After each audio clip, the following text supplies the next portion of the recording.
going to talk about what demons actually are. There's a lot of confusion about this subject. Most people don't have any idea. There's a common idea that fallen angels are demons. This is not the case. Fallen angels are just angels that rebelled against God or cast down to earth. Demons are something different. They are hybrid spirits that were created from the union between either angels and humans or angels and animals. And it's usually angels and animals, so they do look like cartoons. And these spirits lack a lot of the qualities that humans have. And the main reason for that is because they were the result of an ungodly union and weren't supposed to exist. So therefore their soul does not have a place to go, and it does not have a direct line of communication with God. So a human can feel the Holy Spirit and can pray and contact God. I believe Nephilim and demons can pray and they can contact God in that way, but they don't have this spiritual sense of like receiving the Holy Spirit and being connected with God and receiving divine guidance. And that is why they are psychopathic, because God is love and they are unable to receive God.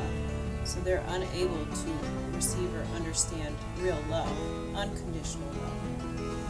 And that's also why they lack creativity, as I mentioned in a previous video, because these are traits and qualities of God, and they cannot connect directly with God because they were not supposed to exist. The angels were told not to have children, do not have children with humans, do not have children with animals, and they did all of this. And what was created were beings that did not have a place to go designated for them in the afterlife. And they also did not have a direct means of communication with God. They could pray, they could speak to God, but they could not feel God. God could not be a part of their presence in their soul. So when these beings died, they did not directly go to heaven or hell. I guess the place for them to rest would be hell. So their two options are either roaming around the earth as a wandering spirit, or walking around hell where it's dry and it's hot, there's no rest, it's not good. But when they're roaming around the earth, they're looking for bodies to possess, because these spirits still hunger, they still have desires and urges, and they can't be fulfilled. So the only way that they can fulfill any need or want that they have is by possessing a body. And they could technically possess an animal, but they usually don't want to do that, because they're also told by Satan that they're supposed to trick humans into sinning and generally just make our lives a living hell.